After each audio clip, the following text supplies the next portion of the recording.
Hey buddies, here we are on the eve of E3 2014. Are you excited? Are you pumped up? Are you hyped? Are you jacked? Well, you shouldn't be, because all of the hype generated during this Electronic Entertainment Expo this year is inevitably going to make you disappointed next year and the year after that, when the actual products that are based off of the teasers and the previews that you see during this conference don't quite live up to your expectations, the expectations generated by the companies during these press conferences. They're putting their best foot forward, and sometimes their best foot isn't even reality. The fact is that we have seen an industry wrought with over-promising and under-delivering. It's a term that we've heard a lot lately, especially coming off of some major releases, and I'm not going to go into detail, but of game titles that were the darlings of previous E3s, ones that made us look at them and say, what? Is that really going to be possible on the next generation of hardware? And then they weren't able to quite deliver probably what they themselves were hoping would be possible, and stuff that was actually and is possible on the current generation of hardware. However, as development continues, sometimes developers aren't able to release exactly what they wanted to deliver and what they hoped they would be able to deliver. It's a fact of nature in the industry, and not just this one, not just gaming. We like to consider ourselves to be completely separate from every other medium, but this is something you see throughout film and television and all sorts of other mediums, the car industry, the computer industry, the gadget industry, everything. Overpromising, under-delivering at an industry press conference, that's kind of par for the course. Hype needs to be generated to sell copies, to sell pre-orders, to sell systems. It's what they're there for, and you know what? It's what we turn out for. Why? Why do we keep tuning in? Why do we keep getting excited? We shouldn't be, right? We should be cynical. We shouldn't expect anything that we see at this conference to actually be reality down the road.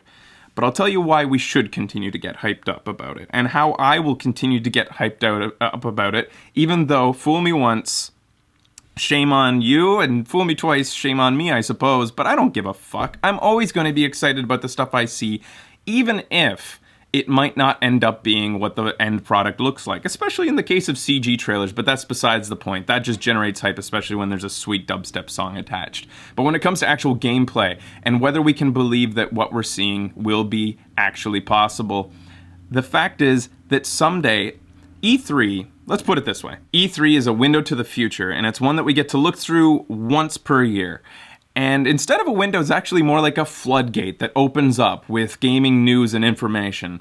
Gaming journalism as an industry uses tidbits and rumors and extrapolates that information into protracted stories about what's coming down the pipe that will one day be able to get into our grubby little gaming hands. But at E3, it comes straight from the horse's mouth, and it's a friggin' herd of horses. And the best part is, sometimes those horses aren't media trained, and sometimes they let slip things that they weren't supposed to. Sometimes they contradict each other. Exciting things happen at E3. Sometimes we get way more information than we ever should have. Sometimes the information isn't completely true to our detriment, and as that is in the case of overpromising and under-delivering, sometimes the end product doesn't look like what we saw in the footage that we saw at E3. But the fact is, as I said, a window to the future means that we are looking at something that one day will be possible. If you picture a label at the bottom of the window says 2015, and we look at that and we're like, oh my goodness, is that really what that game's going to look like in 2015? That looks better than any other game that is out right now. Just change the label to 2017 and it could be true. So even if we are going to be disappointed, and even if we have gotten completely used to that, and we are annoyed a little bit by these untrained media horse mouths that keep on telling us every year that, acting as though it's never happened before, that they've never been able to deliver what they promised at E3, it doesn't really matter, because if you just change the date a little bit further into the future, you're still looking into the future, because one day they are going to achieve what they promised at E3 2 years ago or something like that. Sometimes the game actually does, the developer actually does hit the nail on the head, and it does look that good, and that's also exciting, because you can take 1 in 10 games and it ends up being as good as it looked during E3.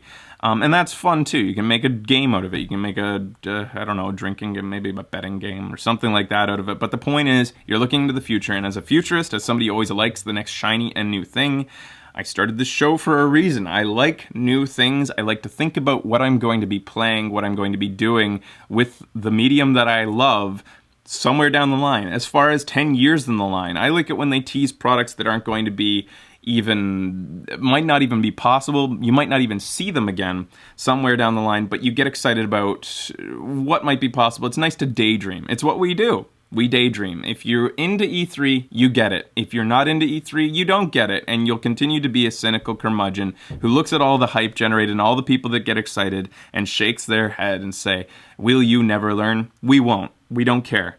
We're always excited to see what's coming next, no matter how far into the future it's going to be possible. On that note, disappointments. We've just found out that The Last Guardian, something that has been promised since 2007 and continuously expected at every E3 to finally be revealed as an actual product that's coming soon, has been rumored once again to be canceled. That rumor has since been refuted by somebody else way higher up at Sony. It's another case of the right hand not seeming to know what the left is doing, and in the case of The Last Guardian, that's kind of the story from the beginning. It has constantly been, even by Shu Yoshida and Jack Tretton, have been at odds with what's going on with The Last Guardian. What is going on? Who knows at this point? I don't even know whose hands it's in at this point, but I don't envy them, because it's become something since 2007, has built into this grand idea of a game, this perfect kind of title that we're all excited for, almost of Half-Life 3 type proportions, with a beleaguered development process, almost of Duke Nukem type boondoggle proportions, it seems. I don't think it's quite there, but it certainly is approaching the timeline of Duke Nukem. And who knows at what stage it's at. We'll continue to hope the best for that cute little kitty doggy into the future that captured our hearts so many years ago. But it's a great example of the type of thing that shown at E3 that maybe never will be. We continue to hope it will be, but things like Overstrike get renamed to Fuse, start off as something as a hyper-stylized sort of team shooter, become something that's gray and brown with the same characters that we've always seen in every other game before it. Something like Killer Freaks becomes Zombie U, a good game in its own right, but very different from what we originally saw, something as a really cartoony sort of silly B-movie alien-type game turns into a gritty zombie-type game down the road. Projects get canned. Projects get morphed into completely different products in the end. But it's for these reasons that we love E3. When we watch the guys with the balls to get up in front of thousands of cynics as they try to describe to us what they want us to believe will be the future of gaming, and then we get to decide what to believe and what pieces to put together into the actual picture that might end up being. Sometimes we may be way off. Sometimes they will be way off from what they're promising. But letting the pieces fall where they may, then reading the tea leaves is part of the fun of E3. If you get it, you get it. If you don't, stay the fuck away from E3. It's not a big deal, but don't begrudge our fun that we have at it every year, because anything could happen. As we saw last year, anything can happen, and it will again.